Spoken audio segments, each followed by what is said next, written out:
It's a bird. It's a plane. No, it's just us. Hi, guys. How you doing? It's the Goin Batty clan coming at you with a live stream on a Thursday night. Yes. Heather, why are we on the wrong day? Because you had to work last night. Oh, my goodness. What is wrong with me? I tell you these things. It is so good to see everybody. We're so glad you're here.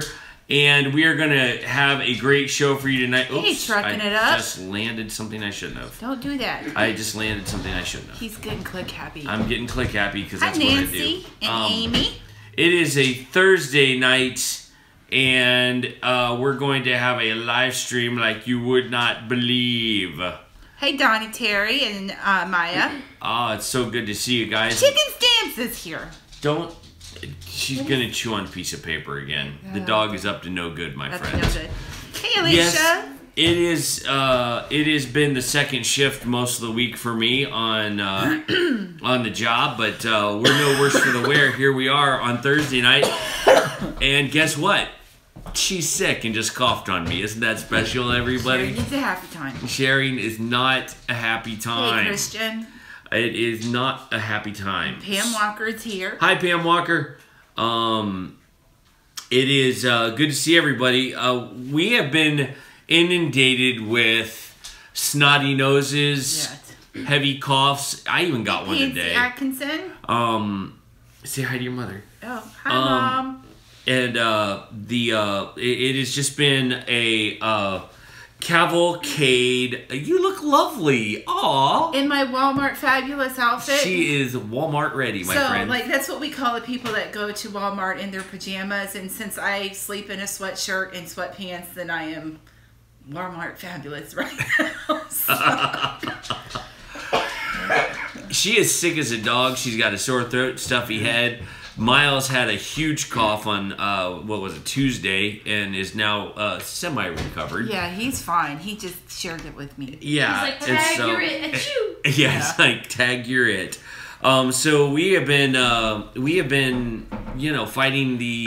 The cat wants in. You've made him mad. You closed him out. Let's watch him see what he does. The cat will force his way...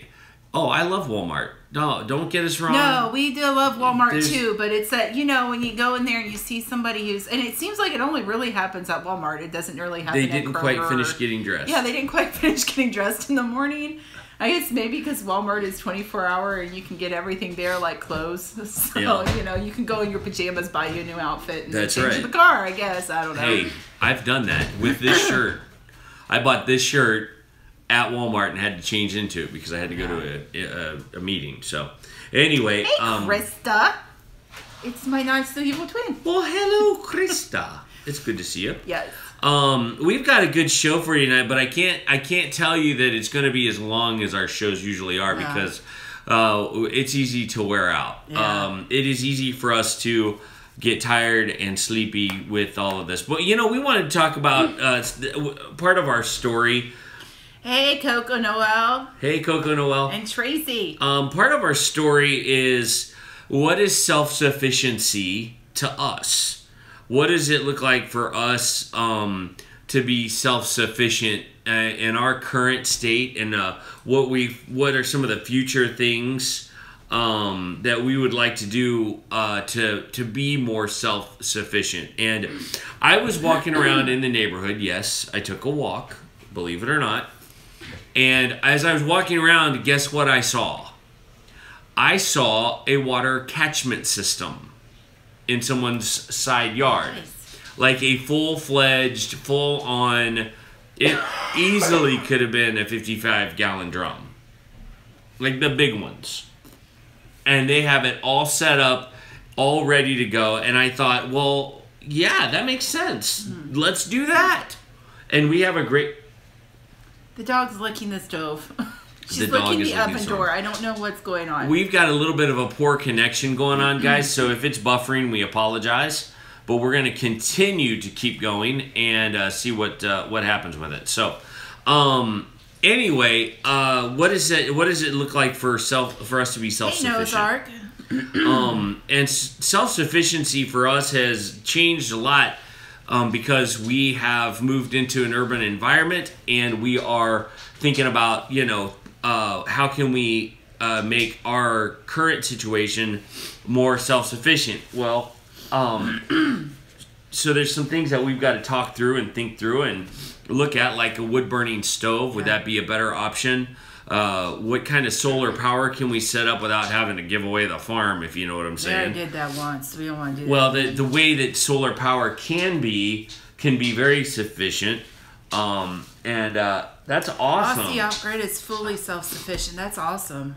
Aussie, I'm assuming, is Australia? Yes. We're new to this, so we're at the beginning stages of... Well, we had a reset. You know, we're doing some self-sufficiency stuff to kind of get good at it and kind of figure out, you know, which way goes which.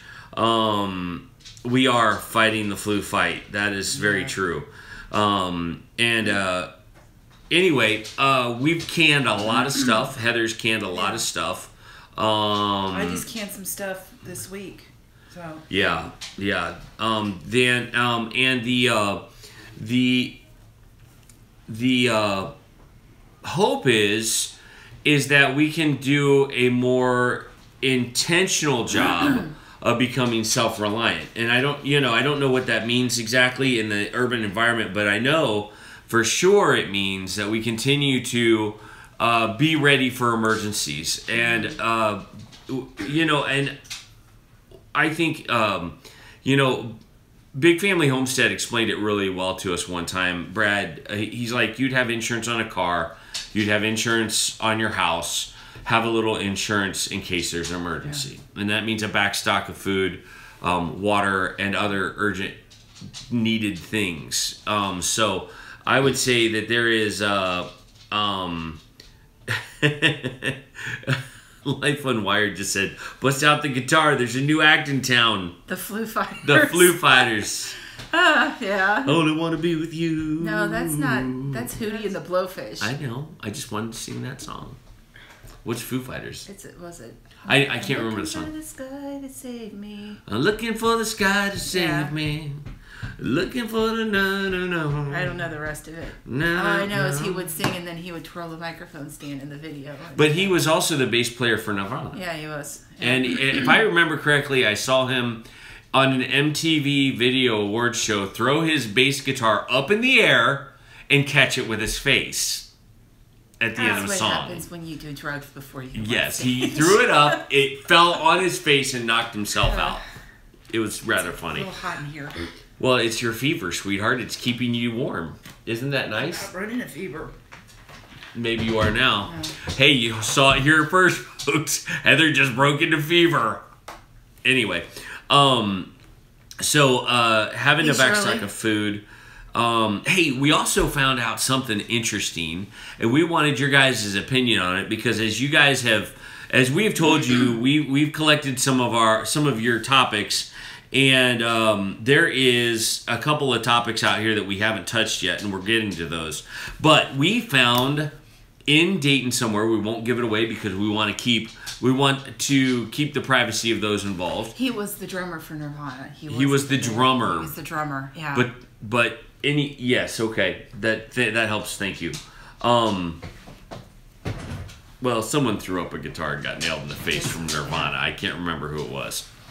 You have picked the perfect time to fight. The cat and the dog, they're fighting like cats and dogs back behind you. Ah, jeez.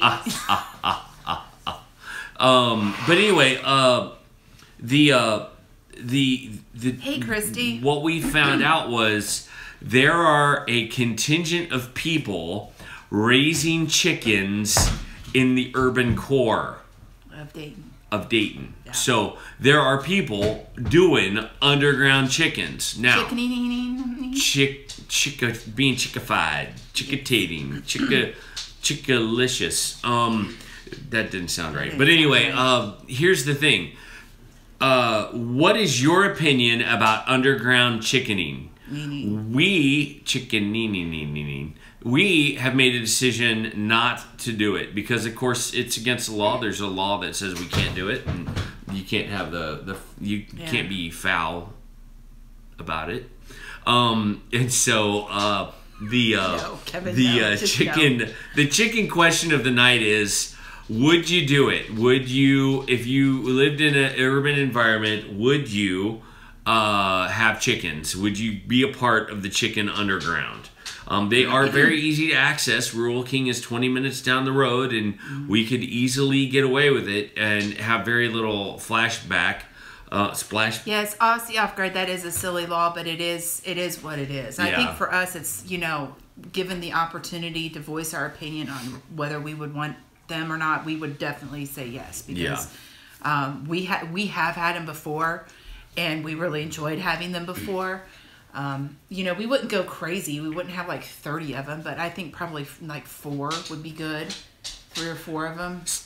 Well, the state law says that when you go to a Rural King or Tractor Supply, you have to buy them in sets of 6. I thought it was 3. No, the ducks is 3. Ducks are 3. Yeah. So you have to do 6, and that would be, you know, you're right. We're all accountable. Anything that's illegal is not. Yeah. Something we want to be, you know, good examples to our kids and not like pushing the buttons of. It's one of those things where, you know, there's not a whole lot of publicized legislation about it, and it could be easily done undercover. So we're gonna. I'm making an appointment to go and see this guy's setup, simply out of curiosity to see how they have it. And they have a double lot in the city, so they've got a little more space. And then to see what kind of underground there actually is. Because wouldn't it be interesting if there were 20 people in the Dayton area that had chickens and nobody knew it? And I'm not about to blow that whistle, but I have to say something.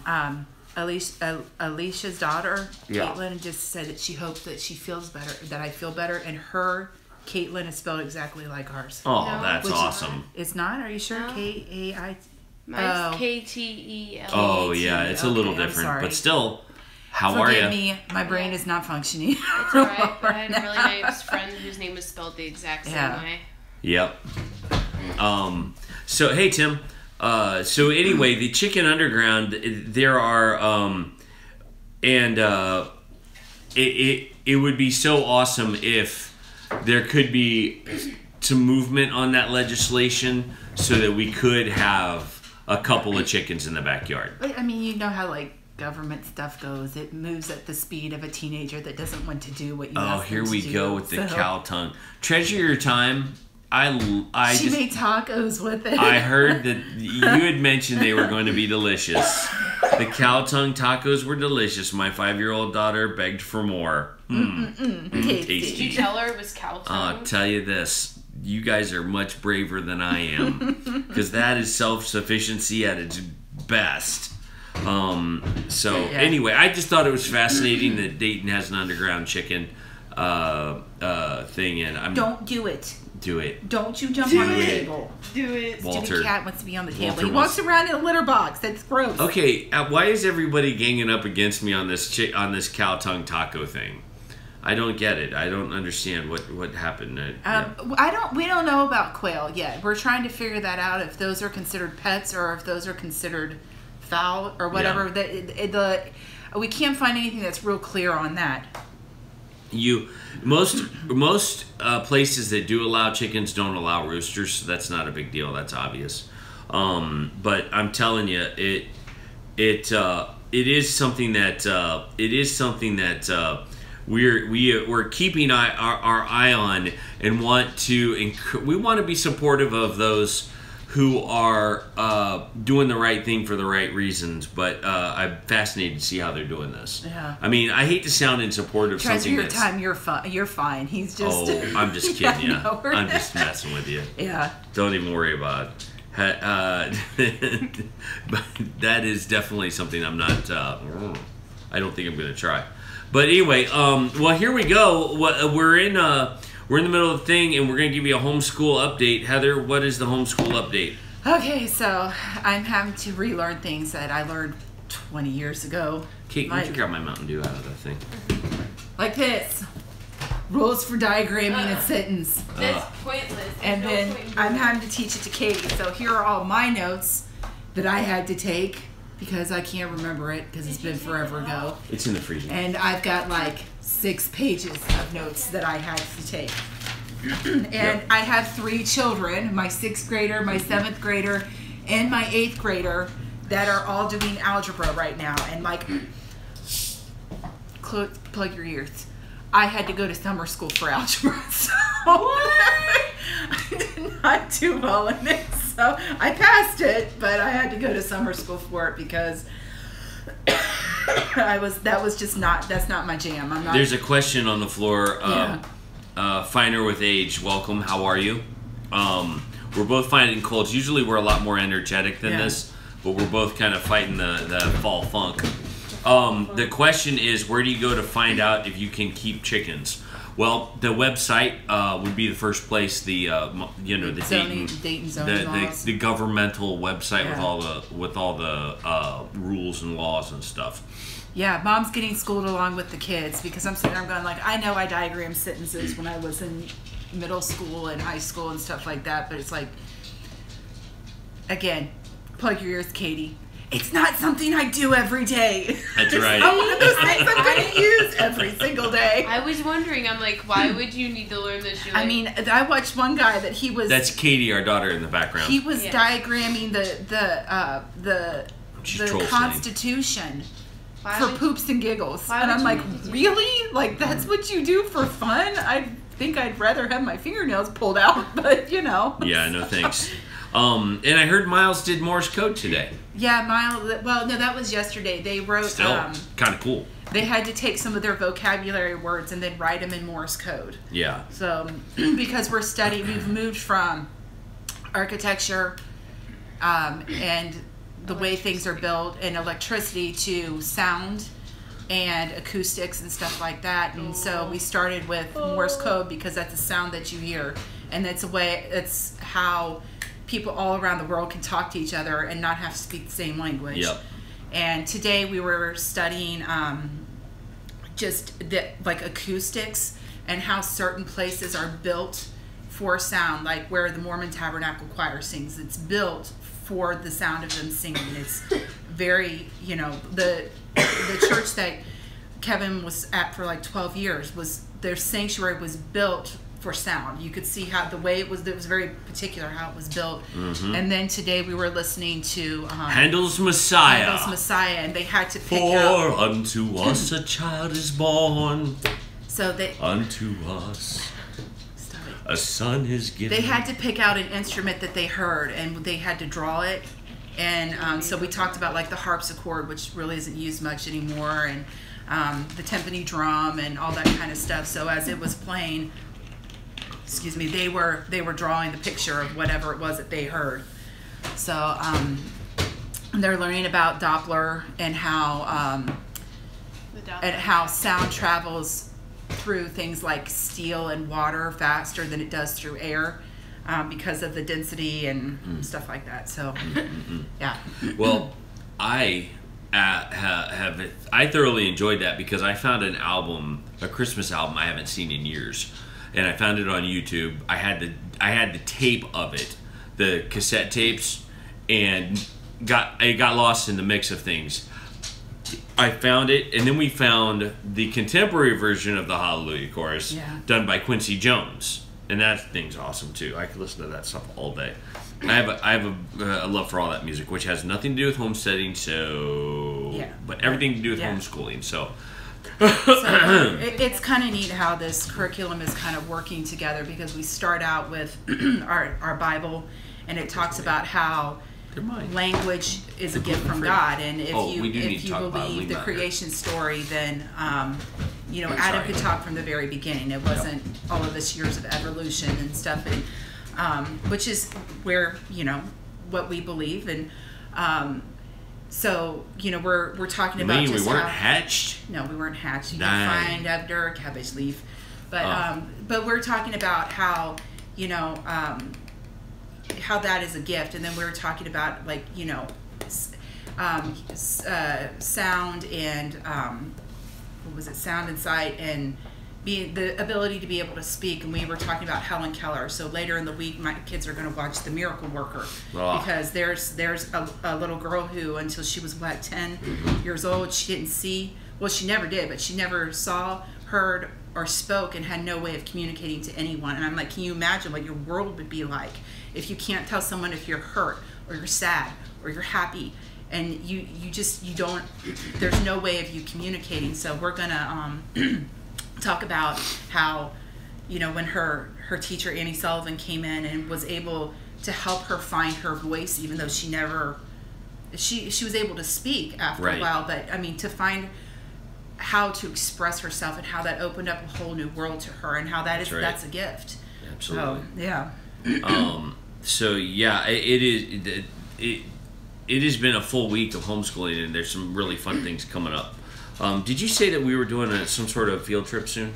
I don't know. I don't know yet, because with us, the field trip we were supposed to do was to go to a symphony. Well, I don't know of any that are doing anything right now in Dayton, so that's why we listen to Hannah's Messiah. Christmas time is the perfect time to do symphony. It is. So come on. It wasn't doing that.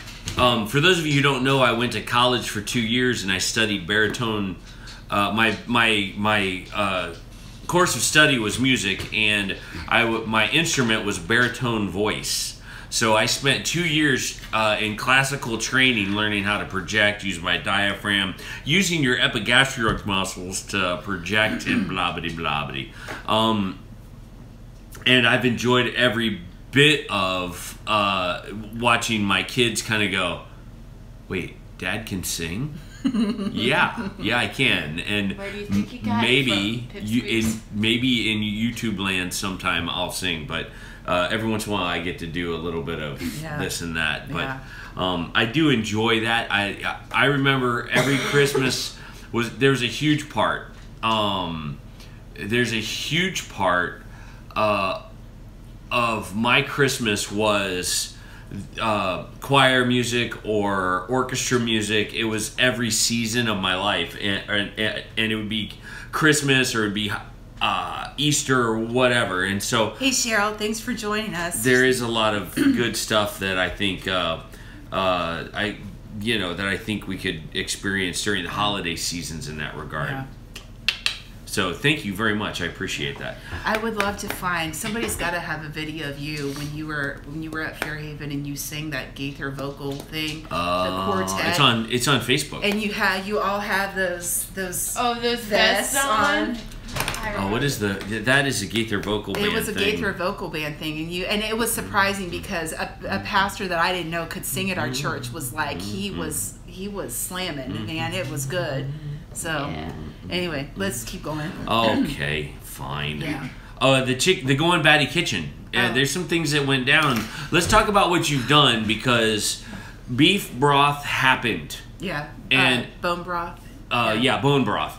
Now, what are the applications for bone broth? Well, from what I understand and what I've read is that there's a lot of nutrients in the marrow of the bone. Yeah. And it's supposed to help with things like when you get sick and stuff like that. That's why you would, back in the day, that they would give you chicken soup when you didn't feel good, because most of the time it was made out of the bones and stuff like that, and all the nutrients is in there. Yep. So, so I got some soup bones from the was it Dayton Meat and Poultry, which is kind of the butcher that we went to. It's a new butcher we just found. Well, they're old. They've been there forever, but they're new to us. It's like a little treasure hiding in the city, and they're awesome. They're great. Awesome. We are so excited.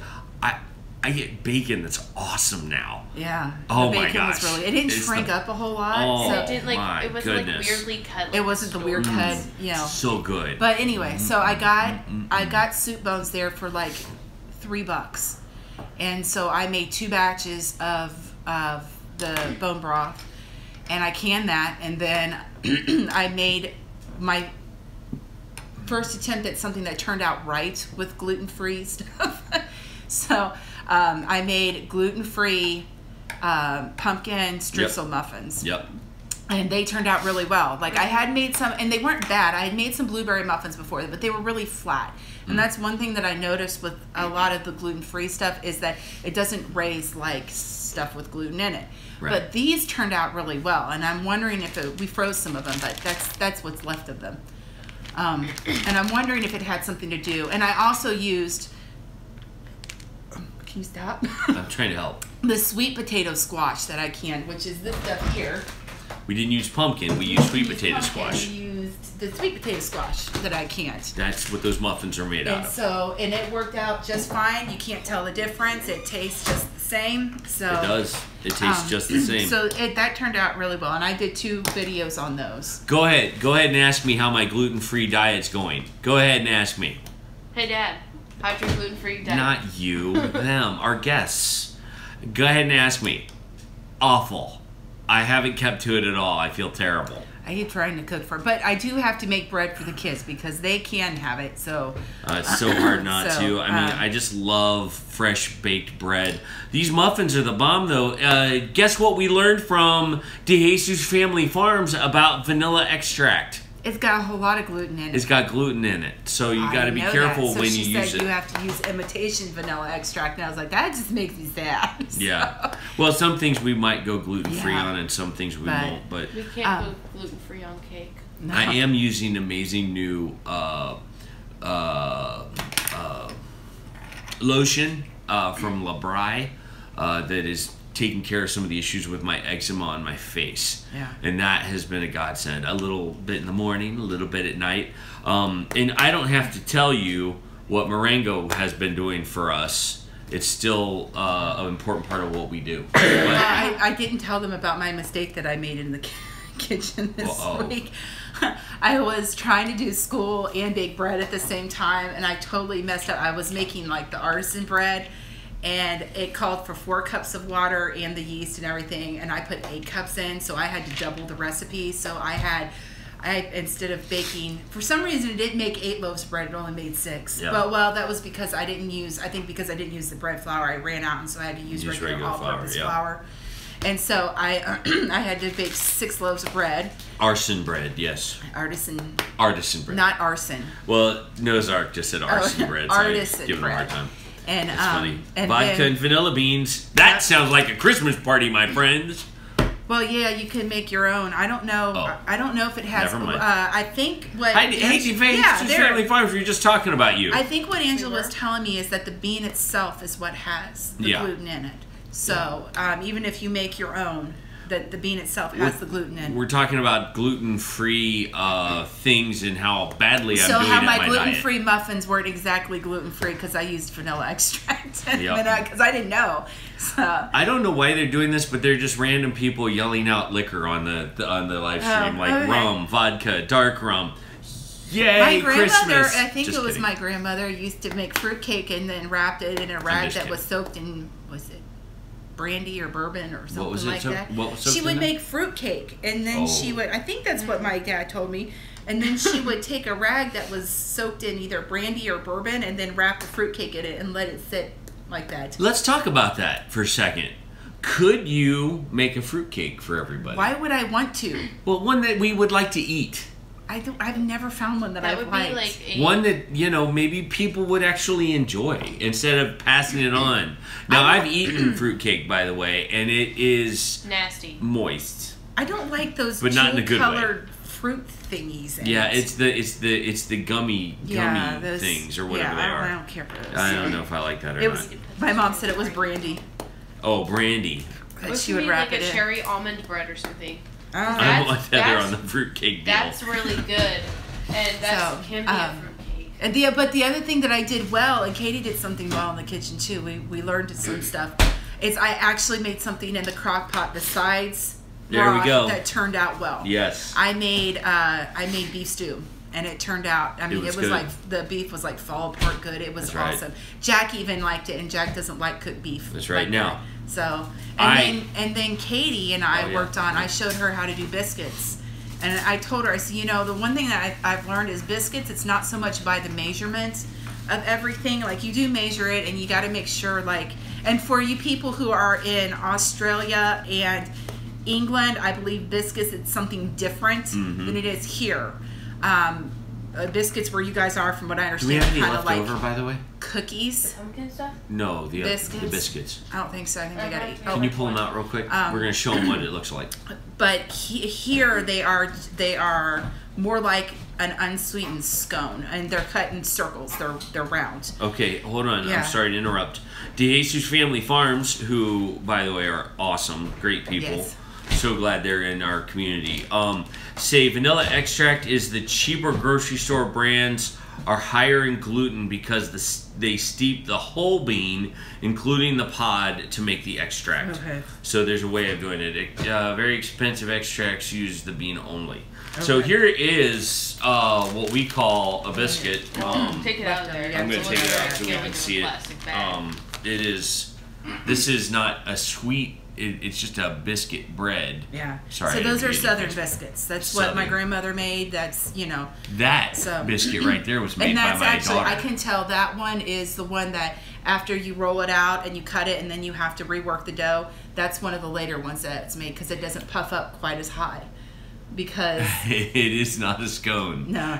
I mean, it might be in that classification. But Heather, didn't you say to me earlier when we were getting the show ready that there's an art to this? There is. I have an aunt who's a fantastic cook. My Aunt Kathy. When I was a kid and we'd go to her house and she'd cook, she's a really good cook. And she told me, she goes, I can't make biscuits to save my life. She goes, I just cannot. And my grandmother was sitting there beside us, my 87-year-old grandmother, and she was like, you can't overwork it, which, like, she's told me that before. Hi, Goose Landing. And she said, and the dough itself actually needs to be a little wet because as you knead it, and you don't knead it very much, as you knead it, it will pick up the flour that it needs. And so mine is always a little wet, and then I'll throw quite a bit of flour out on the countertop, and I'll only knead it about 10 times, and then I roll it out till it's about, I don't know, 3/4 of an inch thick, and then I have a biscuit cutter that I use. You can use a glass and stuff, but and you always flour your biscuit cutter real well so it doesn't stick. And what Katie, I was teaching her, is that it's not so much, it's almost by the feel. You have to go by how it feels. And your biscuits are going to be squishier, a little, almost, jiggly. Katie said they were kind of jiggly, but they're going to feel lighter than they actually look. And so that's how I do my biscuits. What are you doing, Dad? What are you doing? The cat is fighting with me. Oh, okay. But I think so he won. It's just, I've done them enough and I make them enough. And again, it's one of those things you have to make quite a bit for you to get good at it. Jiggly biscuits. It's like when they're not cooked. Like there's almost. It's almost like holding Jello. Yeah, Katie said it's almost like holding Jello. So. Or like fat or something. So, or fat. Yeah, I would think it's whatever. So Noah's Ark, do share that story. We would love to hear it. If you don't want to share it on the live stream, you can email us at info.goinbatty@gmail.com. We love hearing from everyone and would love to hear your story. But if you want to do it, you can do it here. Hi, Chicken Stamps. Katie she's been here for a while. I know, I just want to say hi. I hadn't said hi yet. Katie made biscuits a couple times. This was her third try. And she made them a couple times before where they were good, but she made them completely with butter and they were real flaky. And she said they were more like buttered cornflakes. Oh. And so, but they weren't bad. They were just like the ones you get in the grocery store that have all the layers to it. And she likes the ones that are super like biting into clouds. Like the cat head biscuits. Yeah. Big as a cat's head. Wow. But so she did a really great job with the biscuits. I was so proud of myself because I actually cooked something in a crock pot and it turned out right. So what are some of the future things coming up to the Goin Batty kitchen? I don't know because I don't feel good. Nothing right now. I'm me and the kids made taco night tonight. Yeah, they did taco night, but so I'm not sure. At some point I'm gonna have to do a pumpkin pie and use that stuff in there to make the pumpkin pie, which will make that makes me happy. So yay, pumpkin pie! Okay, so DeJesus Family Farm says Jose said to take the vanilla beans and some vodka and make your own extract. Peel the beans, which are like a paste of seeds. Sit in about 8 ounces of vodka and start in a dark glass jar, dark place, 8 weeks. It sounds like a win to me. So you would just scrape the stuff out of the inside of the bean. You wouldn't use the pod itself. Because the pod has the pod is what has the gluten in it. Okay. Peel out the beans, which is like a paste of seeds. Yeah, because it's not like a bean on the inside. So you would take the vanilla beans and some vodka and make your own extract. Peel out. Now, I've also heard that you can use glycerin if you don't use alcohol. I've seen people do that before where it takes longer. You have to let it sit more than 8 weeks. But it takes... Who did I see do that? The pod is glutinous. Yeah. The pod is glutinous. Who was it? I thought it was Heidi over So it's the bean that goes in it, not the pod. Right? You don't scrape it? Yeah. Hi, Brad Toby. Was it Heidi? Hey, Brad. How are you, man? Shoot. There's a lady Glad to see you. There's a lady on YouTube that she did it with glycerin, and I cannot remember her. Her first name's Heidi. Half Acre Homestead? No, her name's Heidi, and she's out on the East Coast.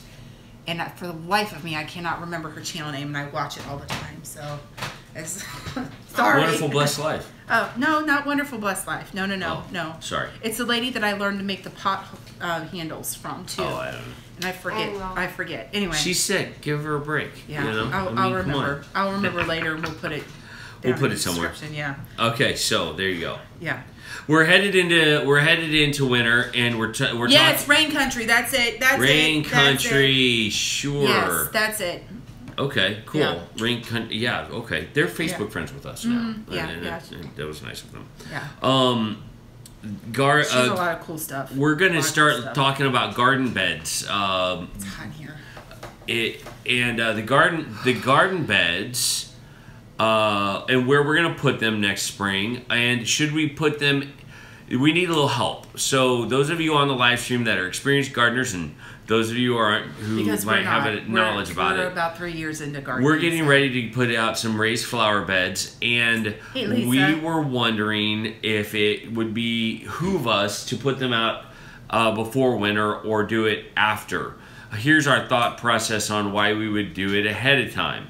We would allow leaves and things to compost inside of it for the winter months, and then dig that all around. If it turns into soil, great. If not, we'll pull it all out. Donna's saving poop for us. Aw, that's Hopefully so it's nice. horse poop. Hopefully, yes. That was funny, babe. That made me laugh. But yes.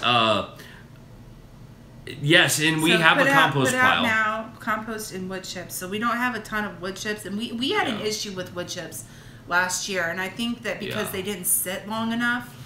I don't think we did it right either. I don't think we did it right. So we've got compost in my mom's house. We've got a compost pile started here, but my fear was if we put the compost that's in our compost pile now, which is new since we just moved here, that we'd have rotten stuff in our beds, and I didn't think we wanted that. I think that you wanted to compost more. What if it was stirred, and if it was rotten stuff, we took it out of the flower beds, but if it was good, we kept it in there and mixed it with, say, worm castings. Okay, so Life Unwired says, wait until spring, not enough time and temperature for leaves to compost. You will end up with Adobe, and have to dig or amend anyway. So well, here's the thing. Okay, so hot compost is 80 degrees Celsius. We have to figure out what that is in Fahrenheit. Because well, that's what Google's for. Yes. So we've got a variety of advice going on. What I'm trying to keep us from having to do is we're going to make these raised flower beds, and we're going to have to fill them with dirt. And that's going to be a significant amount of dirt that's not necessarily cheap, right? Okay, someone said it's 140 degrees Fahrenheit. Thank you for doing that for us. Find out with age. And so we thought by composting in them, it would save us from having to pour all that dirt in there, because we're going to have to buy all of that dirt when we do it. And we need to turn our compost pile anyway, because it's probably, Angela was saying you need to turn it every 30 days. You have to get your hands dirty, Kevin. I'm just saying. No, you're right. You're absolutely right. So, and I think our composting pitchfork we left at Mom's house. So we'll have to get that next time. But well, remember last winter for a minute? It's probably been about 30 days since we started. Let's talk about last winter for a minute, okay? The Goin Batty poop. Oh, that's sweet. That's wonderful. Batty poop. I lost my train. Oh, last winter. Last winter wasn't that tough. It wasn't that bad. It wasn't necessarily temperatures at 0 degrees. It wasn't necessarily the coldest winter in the world. And there are some things that are pointing to us right now we've had some pretty cold days here in November. It's not been below 30, but it's been cold enough. I mean, I think and we're headed that direction. That so we're going to have kind of a more normal winter this like winter. Snow. Like we'll have. I mean, we don't ever have like tons and tons and tons and tons of snow. It's not like we live. Well, sometimes we do. Like every other year. No, it's more like every 3 to 5 years we'll get that freak weird winter where it'll. What we get here usually it will ice first, then it will snow, then it will ice again, then it'll melt a little bit, and then it'll snow and ice on top of it. So Brad Talby says, "Yeah, I think it's going to get a good one." Yeah, so it's it all depends. Let it snow, let it snow, let it snow. But yeah. So we should maybe do. Here's what I'm hearing people say: we should probably try one with compost, and then try one just without.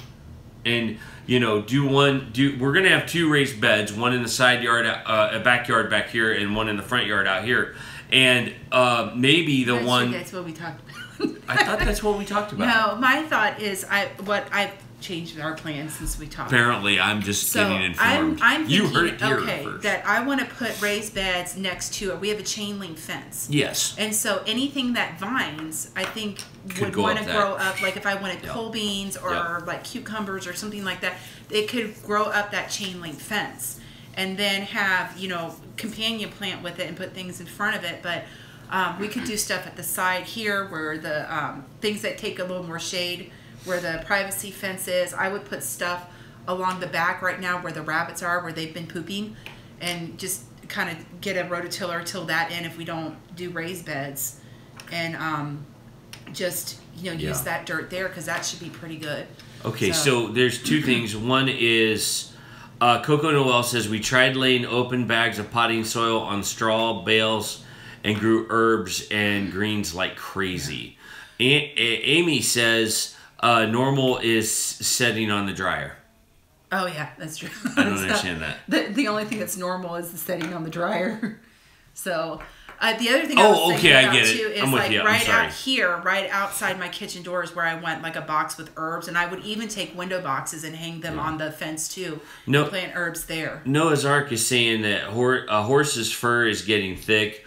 Squirrels are gathering like crazy, so something's gonna happen. Yeah. That those things are pointing to directions. It says my dog's even been eating more. So our dog has too. Yeah, she's been weird and crazy lately about it. So. She's weird anyway, but of course he always eats more. Yeah, he's a chubby kitty. He takes after my own heart. So I think you're right. Those are all signs of a heavy winter. So I like snow. I like heavy winters. There's nothing better for me than waking up in the morning and seeing 2 feet of snow that are going to keep you from having to go to work, school, or whatever. Which doesn't count in our house because they're homeschooled. It just makes you want to snuggle up. It makes me want to snuggle up next to my sweetheart and just have one of those Jonah days where you just stay in bed and just whatever. That's not a Jonah day. Oh, sorry. It's the only thing that would make it worse is if you were swallowed by a whale. Oh. So that's a Jonah day. That's a Jonah day. Jonah day. I can't talk either. Mother Nature is having hot flashes. Yeah. Not good. So yeah, that's kind of what we're thinking. So maybe one of the beds in the back we don't do anything with, but maybe one of the ones in front we try mulching something in there. Because we have plenty of leaves. I mean, we could go to our next door neighbors and get leaves. We could drive along the road and start stealing people's leaves from them. Well, we have friends that do that. They don't steal them, but when people put their leaves in black trash bags out at the side of the road, they'll take them, leave them in the trash bags, and let them compost over winter, and then use them in their garden. So yeah. So that's Leah and Michelle. They'll do that. Oh yeah. Filling beds with straw and hay, or for God feed is a cheap way of filling beds. Mm-hmm. Yeah, I agree with that. Put your coffee grounds and leaves, and they break down very quickly. So well, no more coffee grounds in the worm farm. We're going to put them in with the leaves. We haven't put a whole lot of stuff in the worm farm lately because the colder it gets, the less active the worms are. So we just haven't gone there. I wonder if we need to move them into the garage as it gets colder. We might, but it's still going to be cold in there. Tea in the garage, that's kind of... Yeah, that is kind of gross. I'm not looking for trucking up. I bet you're not looking forward to it. I don't like being stuck in the truck in bad weather. You probably don't. Bye, Jesus. Are you okay? Yeah, it's hot in here. Okay. Do you need to go put your face in the refrigerator for a second? Good. Are you okay? I'm good. Can I do that? Nope, she's not. She doesn't feel warm, but boy, does she feel clammy. Just kidding. Anyway. So here we go. That's the garden. Garden review from last year. Some things that we learned. We kind of talked about this before, but we're going to kind of just quickly reevaluate what we did last year compared to what we're going to do next year. And it's not going to be a big long discussion, but we did learn a few things. Bigger is not always better because you have to maintain it. And with the move, it was hard to maintain. Intentionally planting things that can grow by themselves without much maintenance will be in store for what maybe we do at Mom's house. But intentionally growing things that we're going to eat. We were thinking that, like, at my mom's house, like, she's got the berry bushes there. She's got the asparagus. But I was actually thinking about, because of how small our yard is, that I want to try spaghetti squash. I want to try to grow that because I'm finding that he likes it. So Hey, Mikey, he likes it. But we also have realized that anything in the squash family is kind of the bully of the garden world. They take over everything. Yes, walking onions. The Egyptian onions? Yeah, the Egyptian walking onions. It just kind of, like, our sweet potato squash probably took up, I don't know, like, what do you think, 10 square feet? He's not in a very good mood. Come on, man. He's in a bad tried mood. to eat my He's rubbing on my leg like he wants to be petted, and I petted him, and he bit me. He tried to eat He's my very phone. moody, this cat of ours. Yeah. So, so we're going to just, and we're thinking, okay, what are the things that we eat the most? Tomatoes, cucumbers, beans. We did radishes. Radishes did pretty good. I would plant okra again. Our okra was probably, I mean, I'm 5'8", and those plants were probably twice the size of me. Like, we actually, if it got to the very top, we could barely get them. We had to pull on it to bend it over a little bit. We had to pull the thing, bend it over, and pick the asparagus off. Yeah. Not asparagus, the... allotment gardening is gardening not at home. So we're allotment gardening.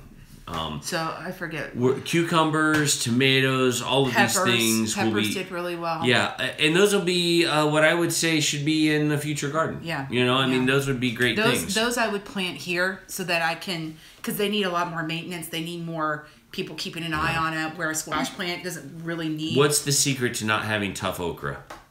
You can pick it small. Like, you don't pick it. It doesn't need to be this big. You need to pick it when it's like just barely. Like, no bigger than your hand is how my grandpa taught me. It was like, if it's any bigger from like here to the tip of your middle finger, it's too big.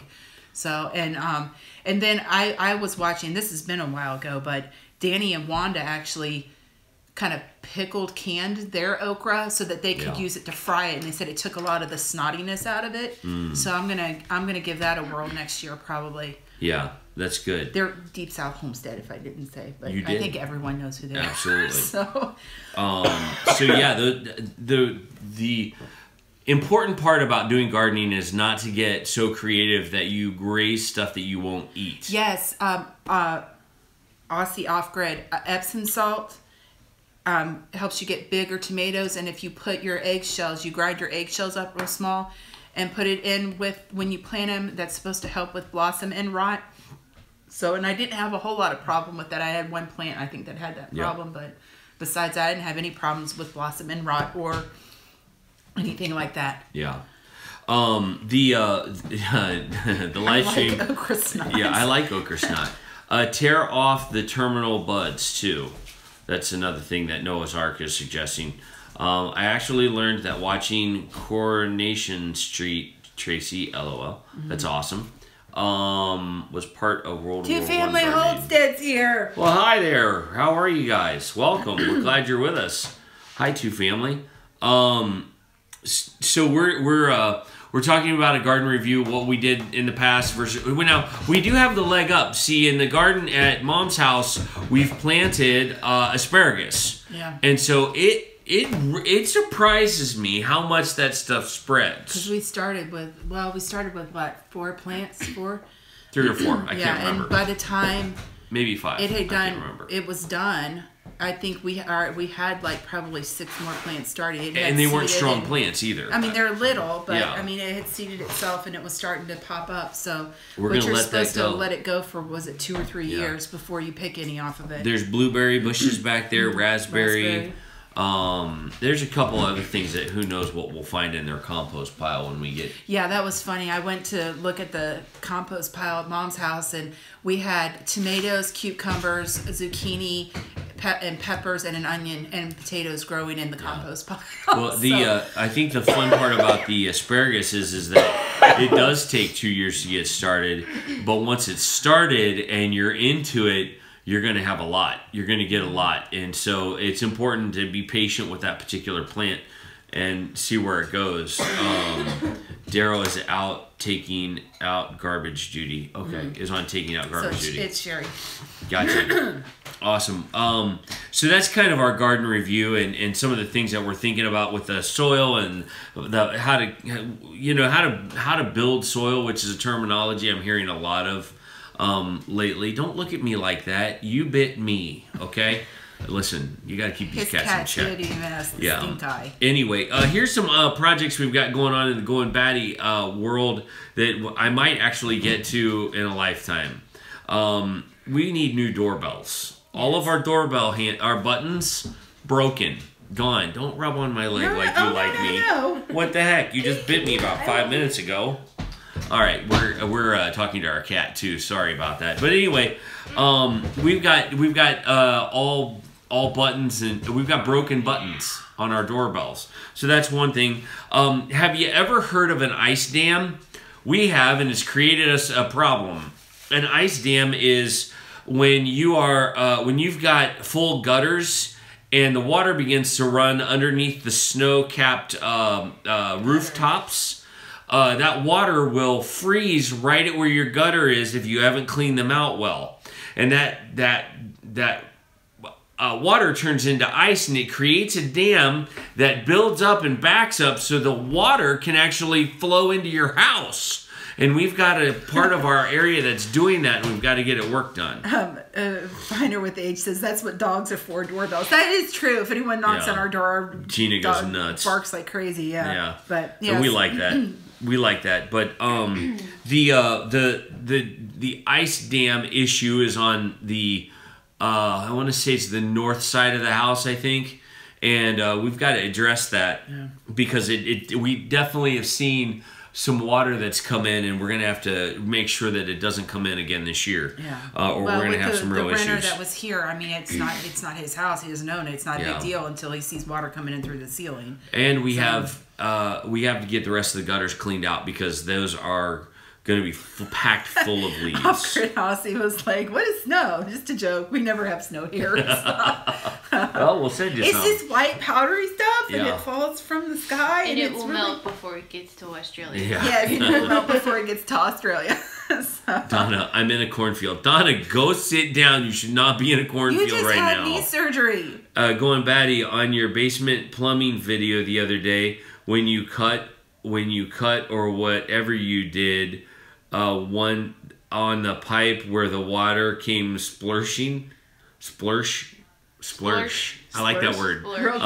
Real quick, Daryl found humor in that. Yeah. That was funny for all of us. Gross, man. It was disgusting. That was snake a drain. Nasty bath water that came out. Yeah. And the hope is that I would do it slowly and it would trickle out until I wiggled it and it just went ka-chunk, and you saw what had happened. It was just a riot, and we had a good laugh. But everything is dry down there now, and it went dry really fast. The fix is holding, and we talked about those pipes and how they can rust from the inside out, and you can't really tell. Well, under a further inspection of these pipes, it's not rusting too bad. It's actually doing pretty good. It just clogged. It's just got a hair clog in it. Yeah. So we got that kind of cleaned out. Which is probably my fault because, I got the longest hair in it. It's not just your fault, but we definitely have to. We're probably not That's probably not the last time we're going to have to do something like that. Awesome. Feel like helping with electrical? Okay, so I think we've told our electrical story before, but we'll tell it again.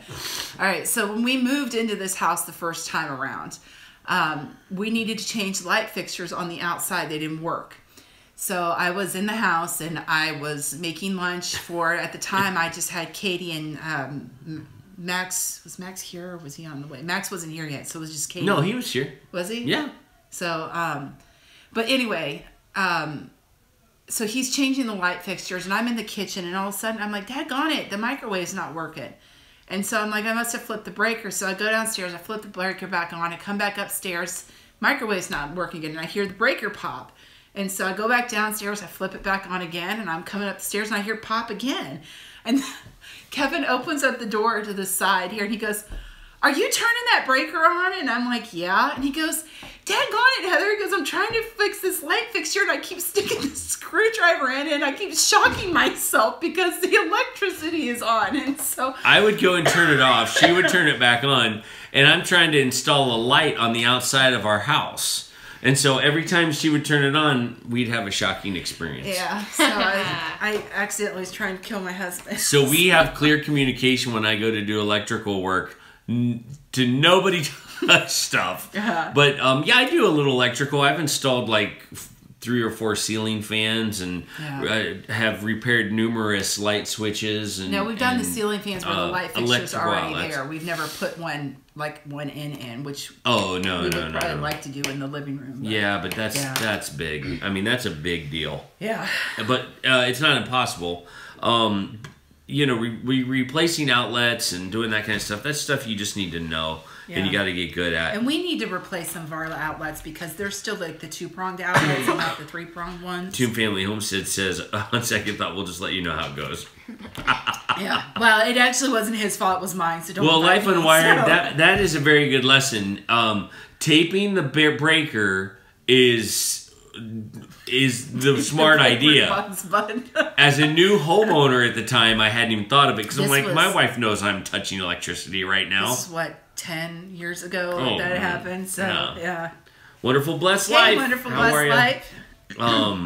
And so I'm, I just think that's kind of funny. Yeah. Anyway, it is one of those things that we're just gonna keep learning through.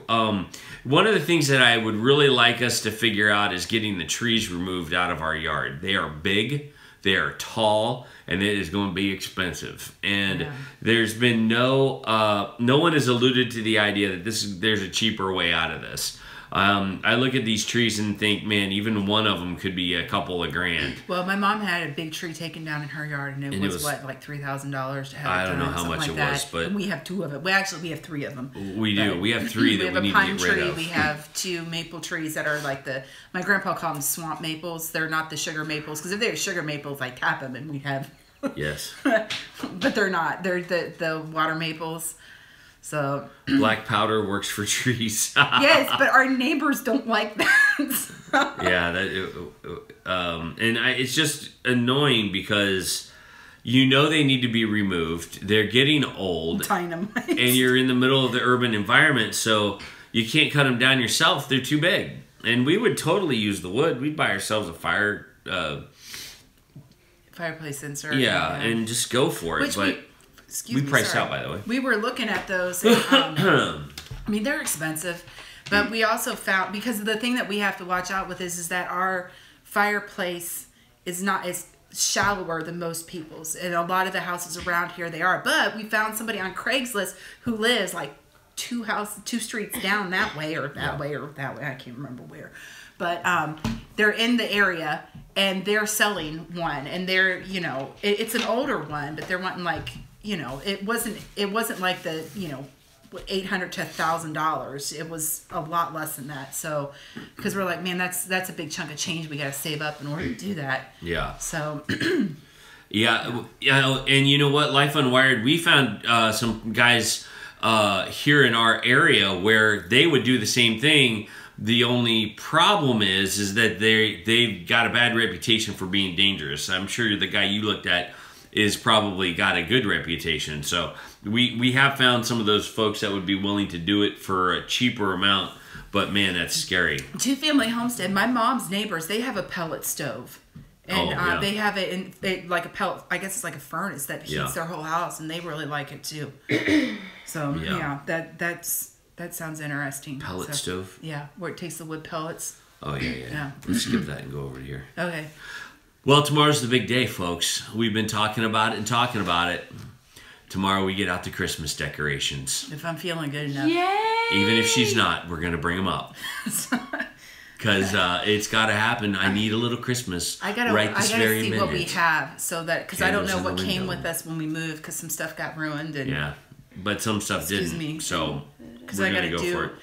I got to do video of decorating the fireplace mantle, so somebody asked me to do that, and I thought it'd be a good one. So yeah, so we're gonna. I have a collection of Christmas train ornaments that I've never unpacked. I got them from somebody, and I've never gotten them unpacked. So I'm gonna take a look at those. It'll be really cool. Here are a few of our favorite things. Heather, why don't you go first with your favorite things? Okay, so I have been doing when it gets cold out. As a teenager, I never had problems with dry skin, never. And then I got old, and then everything changed. But and I have tried coconut oil, and I've tried all sorts of other stuff. And just when I'm doing dishes, and when it's really cold outside and stuff, the skin on my hands will get super dry. This is what I use right here. This stuff is really good. It's for eczema relief. I actually use it on my face. It doesn't cause me to break out because I'll get dry patches on my face. And this stuff is really, really good. And you can buy it like at the grocery store or the drugstore or something. I think this was like maybe $6 or $7. So it's not super expensive. It's not super cheap, but it's not super, but it's really thick. Like if you look at it, like the cream that comes out of it is super thick. So put a little on my cheek. It kind of itches right there. Right there. Yeah. So, but it's really nice. It doesn't have any scent to it, so it's not gonna like, because I know sometimes certain scents, like perfumes that they put and stuff, can actually, especially if I put it like on my hands or my face, can really bother my skin. It can irritate my skin. So, but that's one of my, having to do dishes by hand and stuff like that. And I don't ever wear gloves when I do dishes, because that's just, I have big hands for a girl, and I have a hard time finding rubber gloves that'll fit my hands. Yeah. So that's what I use. So one of my favorite things this week is not this. It is actually what's inside of it. And I was wondering if you guys minded if I move the camera a little bit to show you what's inside this. So I'm going to grab the camera and make you a little sick. I apologize, but this is the Goin Batty channel after all. So I'm going to turn us around. Look, there's Katie. There's Katie doing her thing, and I'm going to tilt us down a little bit. Maybe. I'm going to do it this way. Here. I'm making a mess. I'm making people sick. What are you doing? You just watch that, and you just take care of people, and there we go. All right, so. Bag balm. Now, my dad used to use that bag balm on his feet, because his feet would crack really bad. That stuff has a weird smell to it, though. All right, we're ready now. Okay, so this is an Altoid metal tin, but inside of it, I've made a emergency kit that you can take camping with you. So just starting out, you got a Band-Aid. I need to put more Band-Aids in there. I get that. There's a gauze pad. There's a couple of Santa wipes, prep pad, an alcohol prep pad, and then an antiseptic wipe. We could probably find a smaller thing, but we didn't have it. This is cayenne pepper, which stops bleeding, and so we put that in there. There's a couple of things of antibacterial, or what is it? Neosporin. Yeah, like Neosporin stuff. There's flint and steel. There's a razor blade. There's 2 safety pins in there. There's this. This is just in case you need to keep something dry. And then there's a piece of aluminum foil in there in case you need to signal for help. You can do that, which you can see down there. So kind of put this little, this simple little survival kit together that, we could put in our car for the winter months. We could do a lot of different things with it. We could cut our hand with the razor blade. Good job, Kev. Be careful with that. Be very careful with that. We're going to put that right there. But I just thought that's a great way of using some of the things that you might have on hand already to make a little survival kit for your car should anything bad happen. And, when I'm going to be traveling a lot up and down a highway, and I want to know that, the family is taken care of. And so I'm going to make another one of these and put it in Heather's car. Baker Bomb. That compass is a fire starter also. It's flint and steel. Flint and steel. Yeah. So just a handy little case. When you're done with your Altoids, this is what you can do with them. Put them in, put that thing to use. Now, I've seen these. These things going at Meyer, which is a local store near us, for around $8. Tracy says don't take it on a plane. Don't take it on a plane. No. This is to put in your car to go camping with. It's a smaller case, and it's just easily packed. It's just simple and easy to go. So I would encourage you guys, if you haven't done something like this, put these tins to use, put it in your car, and you'll be good to go. Now I'm gonna make you sick again and move you back to where you were. Sorry, guys. There's Katie. Hey. Say hi. Hi. Okay, there's my chin. Sorry. Can you plug this back in, kid? Yeah. All right, thanks. So anyway, I'm sorry. She's super graceful. I'm danger prone. She's got her mom's grace. yeah. So. Oh, jeez, what is going on here? We're all goofed up. There you go. Anyway, I just thought that was a really cool way of utilizing a simple little, Altoid thing. And so, yeah, that's what I would say. And that was all stuff, we didn't buy any of that. That was stuff we already had. We found it around the house. Yeah. Of course, we bought Band-Aids. Well, I mean, but you have to buy a whole box of those because I have kids and they like to use them as mustaches, so I never have any Band-Aids in the house. Yeah. So. Yeah. Now, there's another favorite thing in my life, and I have very fond memories around the guys with Duck Dynasty. And so, one year for Christmas, my family got me a duck call. And it's not just any duck call, it's a, triple threat, I think is what it is. Yeah. And so, or, Classic Commander or whatever. Anyway, we had a lot of fun with this. This is how I used to call the kids in from dinner. When we had the 2.5 acres.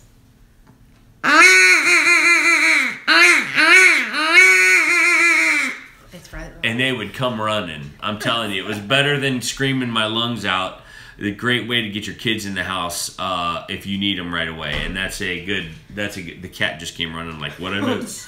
Well, it's a cat call. You're not doing it right. Apparently, I made it sound like it. Our cat wheezes. He doesn't even meow. He's like he squeaks too. This one sounds a little different.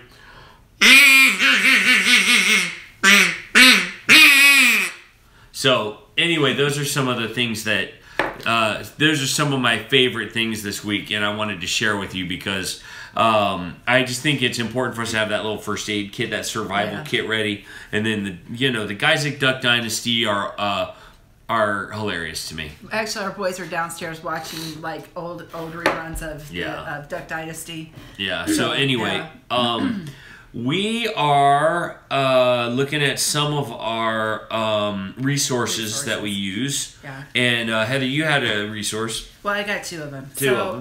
So when I went to the Goodwill outlet, and I told you I got all these books, I got this one, and this one is Women's Day Encyclopedia of Cookery, Volume 1. Volume 1. So it's from 1966. Ooh la la. And it goes from acorn squash to bean sprouts. So I only have A and B. I don't have any other ones. But one of the cool things that was in this is that they have recipes, if you can see, I'll get a little closer, that are by state.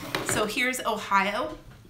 And there's, I guess, well, I know that because I know like in Cincinnati and stuff, like there's a high German population. Sure. And so there's a lot of different German dishes in here, things that I can't pronounce. Like, was this Krogan burger clubs? Krogan burgers. Was it Liederkranz, appetizer cheese ball. or Liederkranz. And then there's pork applesauce and sauerkraut casserole. Some are squash casserole, squash pancakes, which would be the same as making pumpkin pancakes, sure. I would think. Yeah. Brandied apple fritters. Brandied or braided? Yeah. Oh, brandied. Yeah. Black walnut meringue, which that I can thanks. understand because we've got black walnut trees all over the place. I don't like the taste of black walnuts. I like them in moderation, but I don't like a whole lot of them. Yeah. But Buckeye maple syrup cake, maple icing, but they have one for every state, so which is kind of cool. Maple icing. So if you find like old cookbooks, they're just, I mean, even if the recipes are Nancy, weird, have a great night. Thanks for hanging out with us. even if the recipes are weird, they're fun to have around just to look at, like, what 50 years ago people were eating. So, and then the other resource that I have is another YouTube channel, and it's Coco Noel says, "Oh, Liederkranz, Yes. I'm in." I don't even know what that is. What is that? Can you teach us? We want to learn. Coco Noel, she's Good in night, Michigan. Leslie B. So, and that was where that other cookbook that I had was this Books one are here. people too, lactose intolerant, allergic, or both. They're talking to Donna Terry. I know. Frankenmuth. She was the one that was talking about Frankenmuth, Yep. Michigan. So, but anyway, so the other resource that I have is another YouTube channel, and it's He Provides Homestead, and it's Chico and Jerry is their name, and she is super crafty. Like, she makes crafty stuff all the time, and like one of the latest ones that she did is she made like a sugar lip scrub. And then they're kind of relatively new into their homesteading kind of adventure. It's super stinky cheese. Super stinky cheese. The L thing. Is that like Limburger cheese? Like, Limburger cheese is super stinky. It's apparently that's what Coco Noel says. It's creamy but pungent. Okay. And so they've got chickens, and they've got a garden, and they show like the ups and downs, like, because a while back they had where part of their garden had flooded, and just the steps that they're taking and what they're doing, which is really kind of cool because they're a little bit ahead of us in life, and they're also really good at, like, I've never been good at couponing, and they're really good at that. Like, they know when certain ads come out and when you need to use the coupon buy, or when you need to go buy this and get the sale and all that kind of stuff. And the other thing, and this is one of the ladies on here, Melissa over at Wonderful Blessed Life. She does Ibotta, and she showed how to do that. And I need to learn how to do that because they actually give you money back for the things that you buy. Yeah. And then they'll put it on a gift card or something like that, I guess. I need to look more into it. But anyway, so He Provides Homestead. You need to check them out. And if you haven't checked out Wonderful Blessed Life, check her out. But I have to watch her Ibotta video again to see how all that works. Absolutely. So, let's see here. We're gonna talk about that one next time. Okay. Oh, okay. That one right here. But I know you are, and that's why we're gonna wrap up soon because my beautiful bride has to go and get some rest. I'm gonna take resources. The NyQuil and go to bed. A couple of resources I wanted to show you guys. One is Backyard Livestock. This is a very you guys know I don't know much about livestock, and I don't claim to, but this book seemed to have a ton of great detail. I know about chickens, and everything that they're talking about with chickens is spot on. And I would encourage you guys, if you are in homesteading, continue to be learners and get to your local library, look up some of these books, or if you want to purchase some of them, you can purchase them on Amazon. But these are great. I mean, this one in particularly was helps with rabbits, housing, how to check for its gender. I mean, just all kinds of really useful things. And it just was very, very simple and a very easy read. It doesn't have a lot of pictures, which disappointed me because I don't like to read. But it was very helpful. So, again, we found that at the Downtown Dayton Library, which, by the way, I found out something interesting at the Downtown Dayton Library. The city of Dayton is thinking about creating an urban campground. Now, think about this for a second. They're going to create a piece of land where you can come in with your RV or travel trailer and park for the night along the river. and to do a little bit of camping right out there. Now, this downtown isn't too dangerous. It's pretty well maintained, and it's getting prettier as they go. But I've just never heard of an urban campground before. And I thought, okay, now Dayton, we're talking. That's edgy. That's something we need to think about. That's edgy. I think it is. I just have never heard of an urban. So. Wonderful Blessed Life. Yes, when I probably do need to do that. I don't even know where the Vicks Vapor Rub is, but when my kids get sick, I will rub Vapor Rub on their feet and then put socks on it. And I don't really like that because it makes my socks feel squishy, and I'm just like, what the heck is that? Yes, but you don't cough, so yeah, true. But, I wanted to show them something. Can I show them something? By all means. All right, so remember, was it the other Friday night or something that I got so mad at my crocheting thing, I wanted to throw it down the stairs. Well, I finally finished it, so there it is. I made a poncho out of it. Yep. So, Key, you want to come back here and try it on and show them what it looks like? So I finally got it done. So, and it actually is kind of cool. I like it. It would look really cute with, a pair of boots and so. Get my fingers stuck. Okay. Come here. There you go. I kind of look okay. So, there it is. So we got it. I finally got it done, and I did a decorative neck on it and everything. That is so pretty. We need a pattern tutorial, Heather. Decorative. That was a hard pattern. That's that virus pattern. And that's actually, there's a lot of counting that goes to that, and you can't lose count. And my kids would talk at me, and I'm like, shut up, I'm trying to count. Yeah. Holy poncho, Batman. Yeah, so that was, but I thought that would look really, like, Kitty's wearing a pair of skinny jeans right now, and if she had her fuzzy boots on and everything, it would look really cute on her. Yep. And well, it looks really maybe cute on one of those hats that you made, like the gray one. Yeah, the one that I will let you have. So. Oh, I love it. I'd purchase it for my granddaughters. Yeah, well...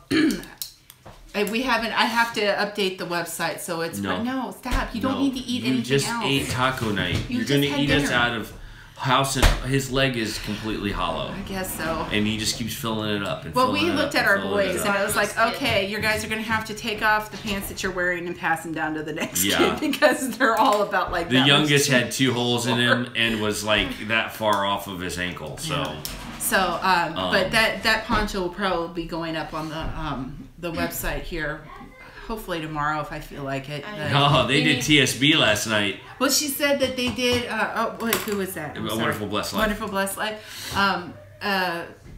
Two Family Homes said that they did a breakfast version of it. Awesome. So we haven't done ours. TSB. We're losers. Well, it's hard when you're not supposed to have the burritos. What we do is we make the biggest plate of nachos ever, and we'll just call it TSN.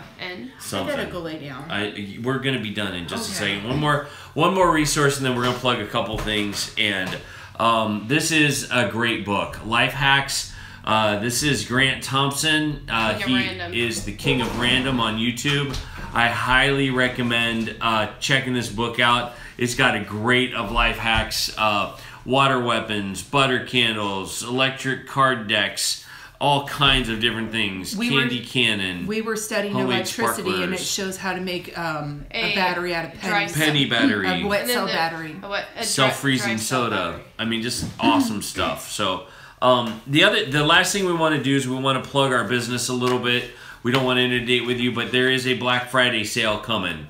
Black Friday with Thrive Life is coming up, and we can get you one of these flyers if you'd like. If you're interested, please email us at info.goinbatty@gmail.com, and we would love for you guys to check out. There are most of the things on here are. There's a couple of surprises like the chicken cranberry crepes, but most of the stuff is off 25%.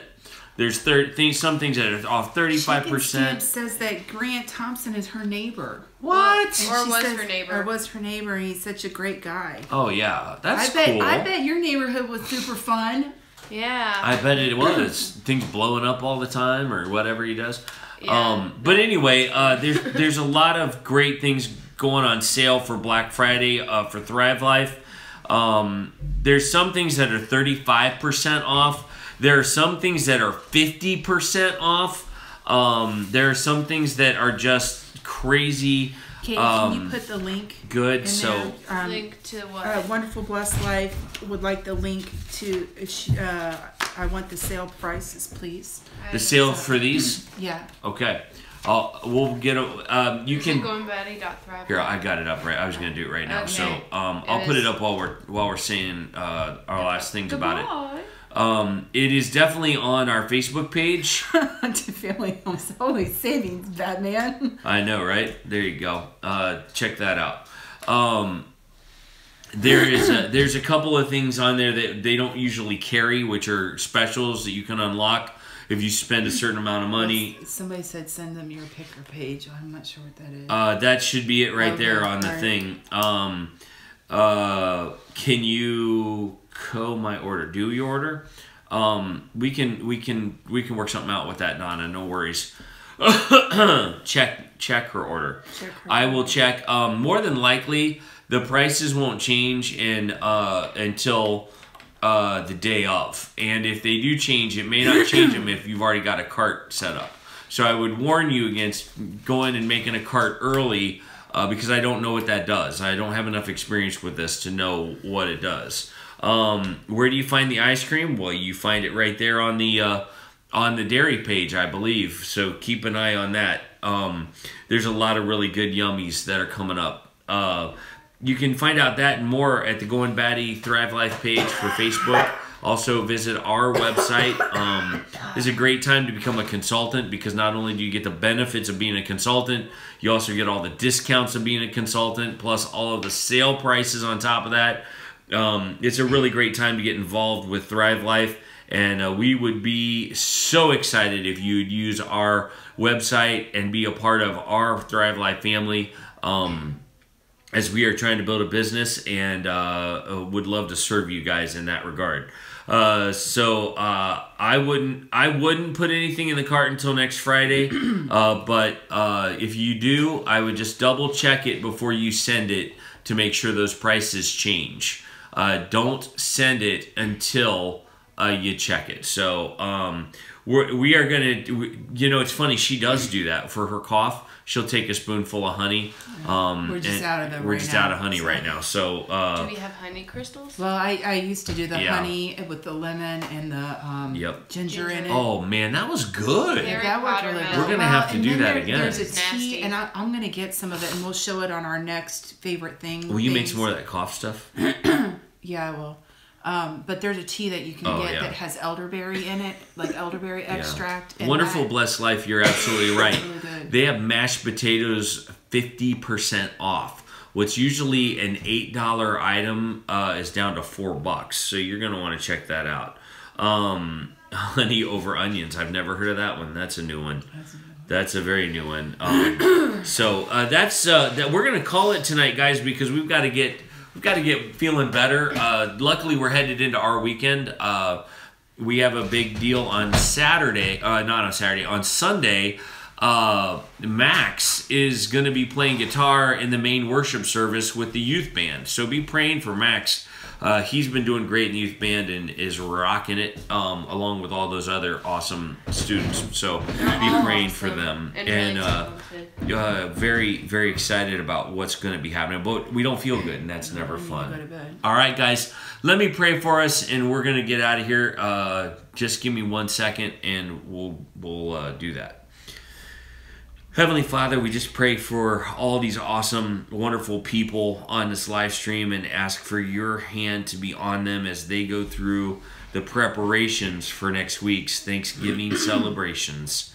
Father God, as families travel and everybody's moving and grooving, we pray that you would keep your hand on them, put a hedge of protection around them, and God, go before them, beside them, and behind them. Thanks for this awesome community of homesteaders. In your son's precious name, amen. Guys, you have been amazing. Thanks for joining us. Please like, subscribe, and comment.